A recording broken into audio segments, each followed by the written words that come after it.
Asshole. Is it still on? Yeah. Right, who can we shoot? We've got Ukrainian over there. We're not going to do that, Alex, don't worry. We're on video as well, so we'd get caught. It's an exciting shift, and hopefully more and more people, we can wake up to it. They'll start drinking green monsters rather than white. Cut that one. Hugo, my youngest son, is an animal. He'd be in that shotgun. He'd be like, Daddy, give me some sweets. He'd be like, Dad, you're going down. What did you just say? That's the small one. You said there's a small one? Yeah, that's the... I've got a small one. No, I wasn't talking about the gun. So that's 20 bore. 20 bore. And that's the one, the grade below that one, which is the diamond pigeon. And that's like the biggest. Well, guys, I wonder what we're doing today. Might give you an idea. We're on Jake's wonderful barn in the middle of the English countryside, and we've been blessed with probably one of the nicest mornings we've had this year. Yeah. It's been horrendously wet. Not that I mind, because I'll just graft and grind my own pie, as Jake has been doing. And as gentlemen do on a Sunday. Gentlemen fun, isn't it? Yeah. We go shooting. So we're going to take you for a ride, talk to Jake a little bit about life, what's been going on, while enjoying some pastime. Come along for the ride. Plus, I had a green monster. Anyone that is now a gentleman that takes the green pill needs to convert to green monsters, just FYI. No more of the white crap, whatever other colour you like. It's got to be on brand. Green all the way. And I strongly disagree with this, by the way. Well, I don't mind if you decant into a green can, all right? But that is the gentleman colour. Green. Yeah, maybe just start like infusing the white into the green cans. Right, nice.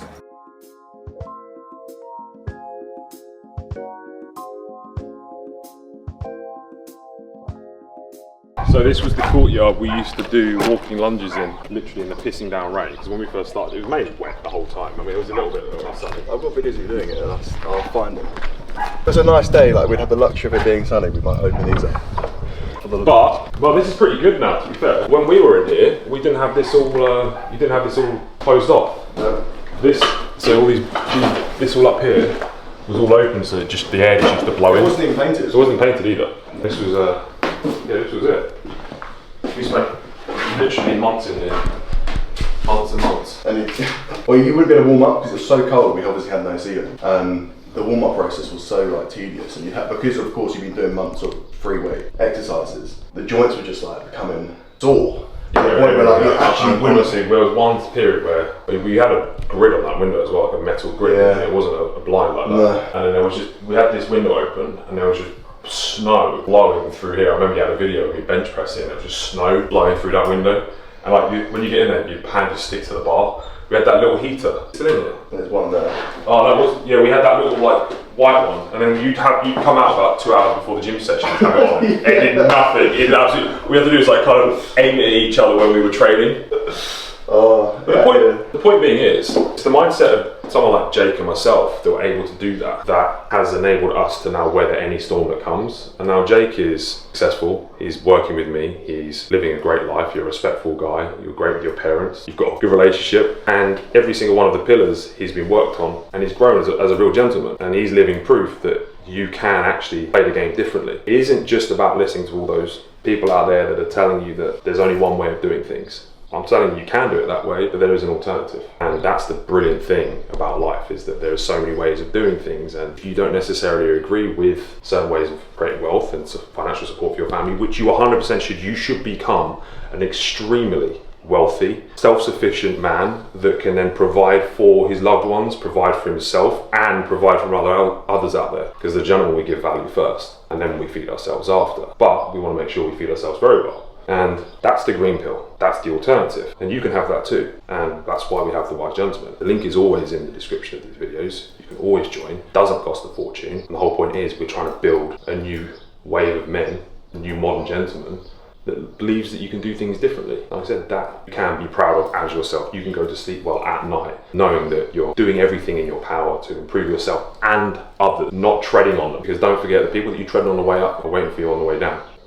It's your choice. Red pill or green pill? Know which one we've picked. Like, this is a nice place. I remember we'd get to like 160 bench pressing here, and we'd get like the incline on. I was like, we didn't even know if the bench was going to hold. I think it was just kind of like attached. It was like we were lucky we didn't die. I was genuinely concerned sometimes when you were doing your bench press. I was like, there's no way that there was whatever that was on the bench on that old one was going to hold 160 kilos and your body weight. Where we survived, lockdown gods were on our side. One of those things that it shaped and moulded who we are, both physically and mentally. So it's always like the afterwards, if you've done something difficult, that's when you can look. Why the fuck did you do it? I mean, I know why I did it, but what drove you? What's your drive? At the time, I mean, gym was a huge part of my life. That was something Yeah, but gym becomes a huge part of your life. But why were you able to be a complete psychopath like me, come out here and train in the most god-awful conditions? Bro, but we didn't question it. It wasn't a question. There wasn't any like. Where's your inner drive come from? God knows. I don't know. It's like you when we started going gym, you always, in fits specifically, the session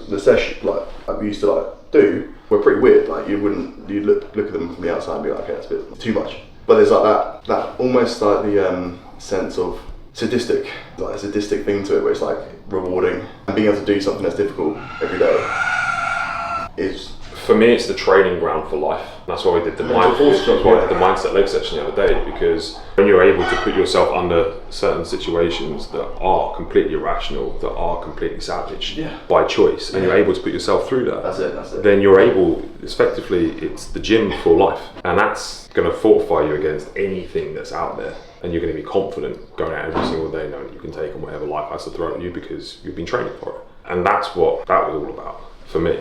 Yeah, it's easy to get comfortable with things that are meant to be hard. Yeah, and then you don't then have the confidence to go out and attack. You don't have the confidence to start new things. You don't have the confidence to create new businesses, get into new relationships, end old relationships that are destructive. Hold your network, do things that you're required to do to survive. Be supportive to your family. The main thing when it comes to like building your own, you're forced to do things you're uncomfortable doing almost on a daily basis, because you're forced to do things which you may not know how to do. You're like, there's always problems to solve, and that's where being able to bring yourself into an environment on a daily basis which you're uncomfortable to do will then fortitude the mindset to be able to overcome other problems on a day-to-day basis over the long term.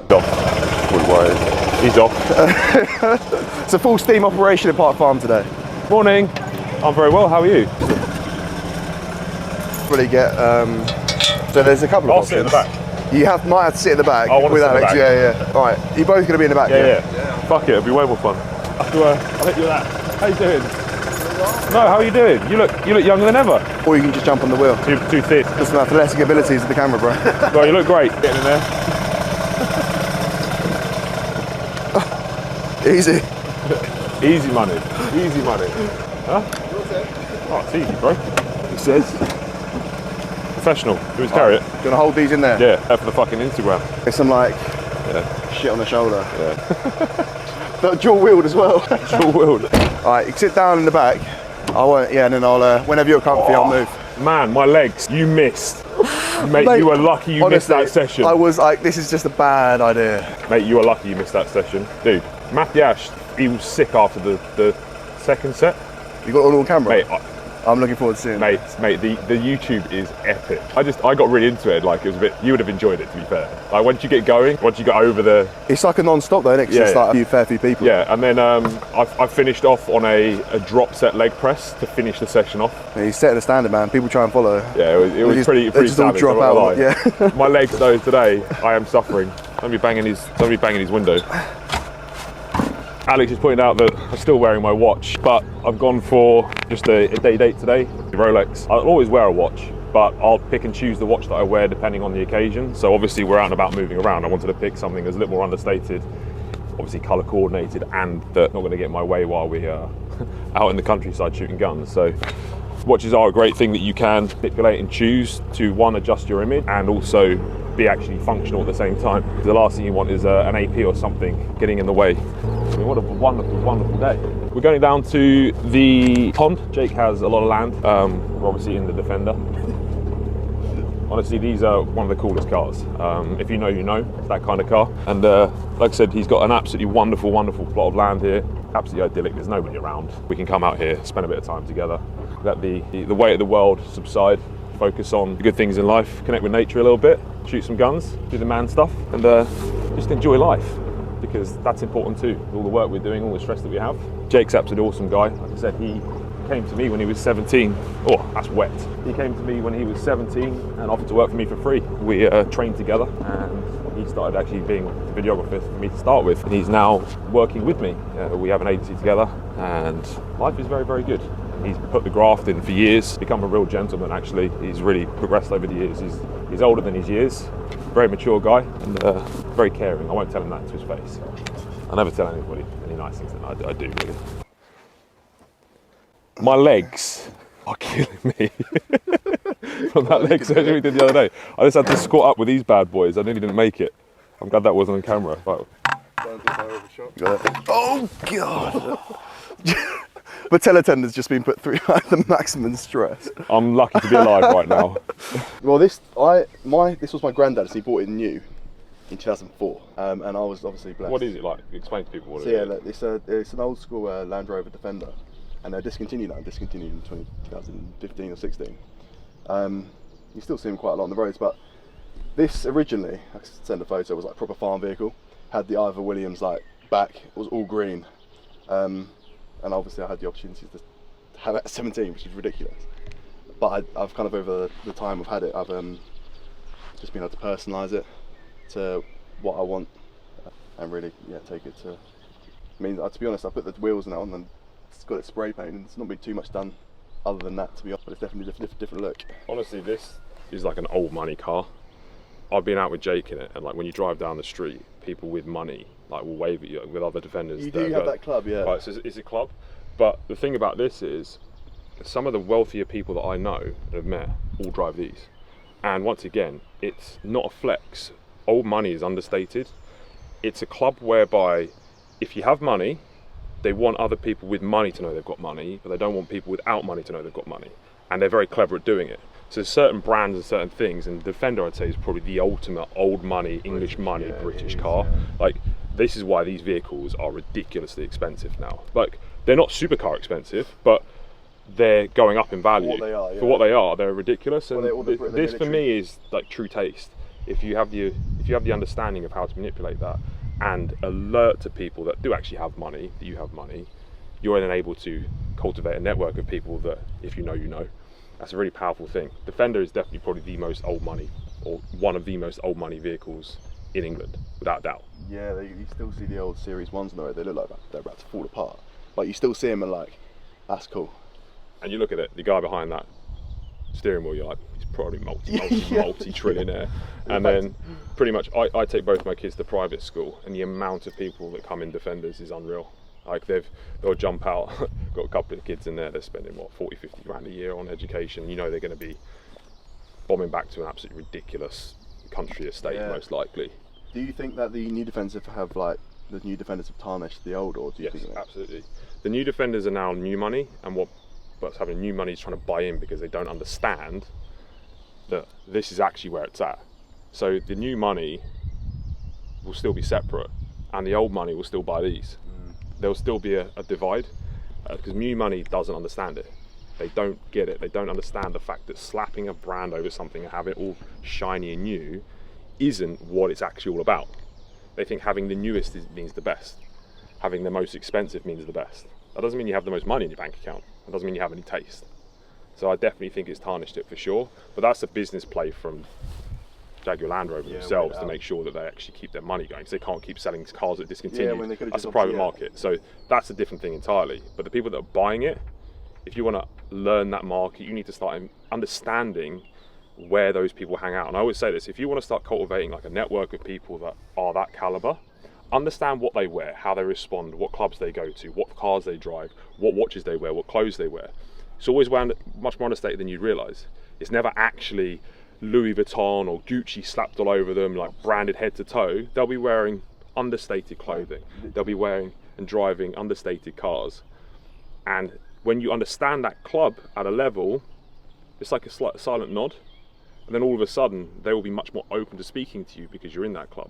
And it's dropping the ego. It's the ego of people that don't have money, that are trying to pretend they have money, that stops them actually finding money. Because they feel like they have to shout about the fact that they've got money. And that is the issue.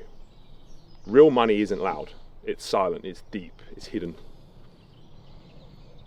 And you see it coming back around. I think the Iman Ghazi, he's doing a very good job at like bringing this to light, because it is quite under.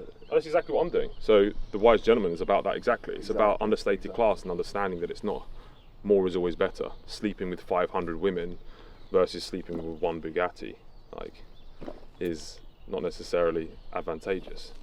Quality over quantity. It's not about being loud, it's about being sophisticated, having class. having They honour, think- having they think they've got integrity. this one up, but in reality, it's the complete opposite. Having like the quantity. Like I said, if some dullard comes up to me and tells me that he slept with 500 people in a week, I'd sit there and actually drop my value and opinion of him. Whereas he comes up to me and says, I've spent the last 10 years acquiring the skill sets and becoming the man that's now given me the acquisition of this lady that's now the best person in my life. I'm sitting there going, massive You respect. can go to a pub and get validation for that first one, but you can't go to like, yeah, it's not the This same. is the thing, and also you've got to really consider who you want the validation from. Exactly. For me, I'd like to have the validation from the people that I respect. I don't need validation from people that I have no respect for, don't have any respect for me. So if I'm trying to do things to drive attention and some sort of accolade from them, it's not doing anything for me. Whereas someone that I truly respect that is actually at a level that I'm not at turns around and gives me a nod, that means everything to me. I think that's so important. I think a lot of people do get hung up on the masses, impressing the masses. And that's where it's changing. And that's within the Wise Gentlemen, like the community we've got. Everyone understands that. That's why they're part of that community. And frankly, I will block and delete anyone that isn't that way, because we don't want that in the community. Give a little mooch because obviously still a bit wet down there, around there. And we're Jake, still, when was the last time we came down to this pond? We came down here in 2019. Was it 2019? And did some fishing. Yeah, it was April 2019. I brought Morgan with us, didn't we? I Or think was you it did. Yeah, Was it Morgan or Jenkins? Definitely Jenkins was here. My Morgan would have been 3 months old, 2 months. Jenkins was definitely here, and we did some fishing on the pond. Yeah, we did some fishing a long time ago. Yeah, man, it's been a ride. It feels like a long time ago. Obviously, it's like pre-pandemic. Pre-pandemic, yeah, we had a good ride. It's a happy life. What we'll do before we go as well, we'll show you, make sure we remember, show the you still got the gym up there in the stables? Yeah. Where we used to train every day through lockdown. Yeah, it's not looking too good now, but Oh, it didn't look great then either, let's be honest. I mean, we used to like stick to the bar. It was like just a stable. It wasn't insulated. it was just stable. Yeah. The ground wasn't even like matted, half of it wasn't. No, we used to squat. I remember at one point I did 2 60-kilo squats. I'll see if I can overlay. I've got the footage for that. And the floor isn't even, so you just put like a wooden board over it. So I'm sitting there with like rickety plates, 260 kilos. I don't even think we had any like No, safety clips or anything either. Bro, like just decided to put 260 kilos on his back. Either we do it or we don't. it was. It was though, like you were just, if you didn't get that, I was like, you're done. My frigging glutes though got so big. I remember Hannah was saying that she was like, "What are you training every day? Are you just training arse every day?" I was like, "No, we're just squatting every day." Yeah, it was, oh, what we doing, man? walking lunges. Yeah. Walking lunges. RDL, squat, Bulgarian. It was all barbell. All barbell. That's all we had. We had a barbell, but as everything in life, you make do with what you've got. And it would be Don't fucking snowing, and it would complain. be out in the little yard, just like being drenched doing our walking lunges. Yeah. Well, That's some character building stuff. in life, you make do with what you got, and you can either make complaints or you can find the opportunity in what's around you. Jake and I managed to literally beg, borrow, and steal plates, frames, barbells, anything we could get our hands on, and built a little gym. And I used to drive here every single day, rain or shine, snow, blizzard. You would. Tried to. And that being said, obviously business-wise during COVID, like that initial like COVID introduction, everything was just so like unpredictable. So I think for you at that time it was like rough. Really. And rough. then you still had to then drive to Oh man, I remember it was during that period. We kind of had the first news about the initial lockdown. The first one came back again within it was like a week or two. They put the lockdown straight back in again. We'd had like 2 or 3 months to start with. Yeah. It was something crazy. And then I lost a lot of my marketing contracts that I had. I had to continue paying staff. I didn't take any business bounce back loans. I was stressed up to my eyeballs. And Jake was a real solid rock for me during that period because he was there every single day, trained me every single day, helped me with the business, still was videoing, helped me with every fucking endeavour that we had. We did a few things that failed. We did a few things that worked really well. The mentorship was born during that period. We filmed all the videography for it, all the education for it. It was an incredible time. was, I it mean, was we put some crazy. fucking grafting during that period while I everyone remember else was out in the garden and stuff, sipping on beers in the summer. We were absolutely grafting. I remember filming the initial Limitless VSL in the cold in January, walking down the lane. Oh yeah, we videoed it here, didn't we? Yeah. Yeah, damn. You had like one testimonial or something that we were like, yeah, it was crazy looking back, like, and how much that obviously blew up, completely changed like the direction of everything. It did in the end, and I just was trying to do it to cover the bills while we were feeling the heat from literally having nothing open. That should have been a green monster, Jake. Looks pretty green to me. Not Got on some brand. reflections going It's off not it. on brand. Check You're what too it busy is. working, mate. We've been in a hole for a little while. Bro, to be honest, it's been years since I've even used one of those. Well, we're both going to probably have a bit of a fun time of it then. We'll start with the small one and go to the big one then. Yeah. Get used to it. Fuck it, now I want to go for the big one. Get me straight into the deep end. I'm not the sort of person that does a small one. Don't like small ones. Yeah, so I remember we got 3 of these, so that's the 20, that's the middle. Then when I was young, we had like the 410, which was like you'd laugh at it. Actually, I should have brought it out. It's like a really small version of these, like a cute shotgun. One for Alex. Cute. All right, yeah. General consensus. There's the safety there, innit? See that there? You'll cock it back, and then once this safety clip is like over that S, it will fire. So before you do it, you'll bring it up, put it into the shoulder, click it, and then fire. And then if you wanted to, you could obviously shoot the next one, but my left ear is now ringing heavily. Yeah, I was going to say, probably best of the year. Okay, all right, chuck one of those on. On brand. Huh? No, not that one. I can't really hear a lot. To be honest, like it's one of those things where you do actually forget like how loud those fucking things are. That was loud. Yeah, it's got loud. Will you take that? We're going to have a shoot as well at the same time? I will do. Let's give it a go first. So it's a cock back, get it right driven into the old shoulder, aim up into the sky, switch it, bosh. Nice. Second one. Yeah? Fancy the second shot? Yeah, why not? Sky. Is it still on? Yeah. Yeah.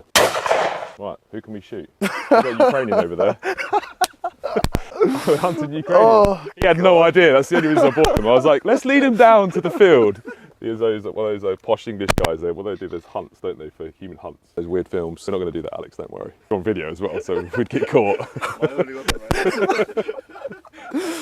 Oh, that camera's going in the pond, mate. Yeah, shame we don't have any. I wish we had the old clay pigeon trap, but It's nice. yeah. So that's the diamond pigeon. They're actually obviously like appreciating. What do shotguns cost nowadays? Something like this? So that would now be around like.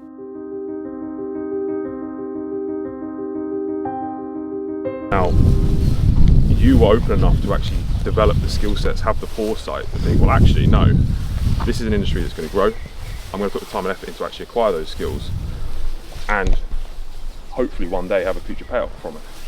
And that is the ultimate issue with most people. They're just not willing to put the work in now for whatever reason, because everything is apparently so easy. And you've got these fucking gurus out there right now that promise millions of pounds next month. That doesn't exist. They're there to take your money. It's a huge problem. They're there to take your money. And I'll never, ever, ever tell anyone that it's an overnight thing. It is actually very fucking easy to make money now if you put the work in, if you have a great network, if you focus on all areas of your life and improving those, you can make money very quickly.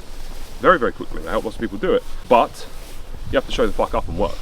It's not easy. And I think there's always like now there's more opportunities than ever, right? So there's always going to be like that red dress effect, where it's like you start putting your time into one thing and then you see another because somebody looks like they've just made it like look easy.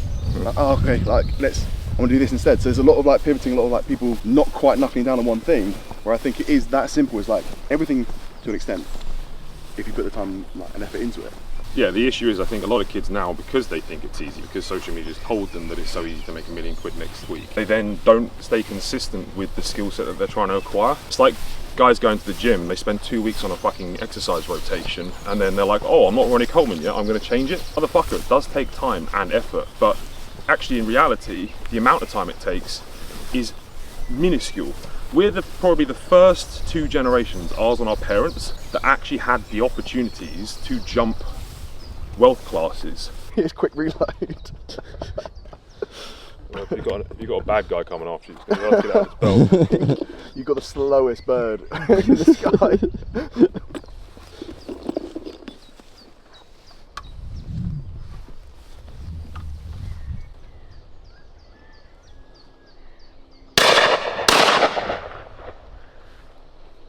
That's a dead tree. Tree has been. I'll see if I can take that edge of the branch off. Tree has been neutralised. I've got the edge of the tree. There's. That's a dead branch. They're just sitting there minding its business. Mate, we've just like taken off like £10 off the value of this place. Mind yourself. Asshole. That smells good. Smells like fireworks. It's an exciting shift, and hopefully more and more people, we can wake up to it. They'll start drinking green monsters rather than white. Cut that one. Pushing the whole green pill narrative now. So this is why I genuinely believe that everyone's been told that you either stay in the system and you're like a slave, an NPC, fine, that is true, or there's a red pill alternative, which is obviously predicated by the Matrix, which now has been lent on by a load of specific way of lying, cheating, doing whatever it takes to get the wealth. Then that's what they focus on, is wealth. They give a shit about their partners, their wives, their girlfriends, their parents, their brothers, their sisters. They trample all over everybody. And there's a lot of misogyny with it and everything else. And they don't focus on the other pillars. So ultimately all these people that are driving towards this red pill advice are now unbalanced and miserable. Whereas I'm telling people, we don't have to change the system, we just play it differently. There's a green pill, you can be a gentleman, you focus on 5 pillars. The wealth that you create should amplify the other 4. And people get into wealth for the amplifications of the other 4. They want to have a great mindset, they want to have a great physique, they want to have great relationships, they want to have great health. And then all of a sudden they get so focused because they're being fed this red pill bullshit. They get so focused on the wealth that they then sacrifice the other 4 they got into start with. And I want to be the guy that says, well look, you can actually still have all of this shit and earn a shitload of money that then amplifies that stuff. And there's a better way of doing it. And then you can be someone that your fucking parents are proud of, that your children will be proud of, that your wife is proud of, and actually end up with a wife rather than a divorce or just being single and miserable. So, green all the way. Yeah, no, there's a lot about all these pills and that has just got no good role models out there right now. There's the problem none. is they're charismatic and they get the attention. And the problem is there is a few decent role models, but they're too old to be considered to be cool to the young kids. So where they are a good role model, they're not. They can't. The young kids don't empathise with them. Like they're not James Bond. They're not cool. Whereas like James Bond was sophisticated. He was someone that actually had respect for other people. He did put other people first, but he was a ruthless motherfucker. And that's ultimately what you can do. And you can have all the accolades, you can have all the materialistic stuff, and I encourage people to go out and get it. But while also taking care and increasing the other 4 pillars. And as I always say, a pillar is a fucking support. There's only one, the whole thing crumbles. That's it, they work like a synergy. Yes. And wealth is the amplifier of the other 4. It's the special one. And if you focus purely on an amplifier, everything else goes to shit. But if you use it as a tool to make the others better, rather than just focus on the tool. Well, Jake, absolute pleasure, always. I'll catch up with you very soon. Yeah. And, keep building the empires. Cheerio. Everyone's offering you a blue or a red pill. I'm here to tell you there's an alternative, the green pill. Become a gentleman. There's a better way of playing this game. Focus on the 5 pillars and becoming the ultimate man that gives value and respect and lives the happiest, most fulfilled life. See you in there.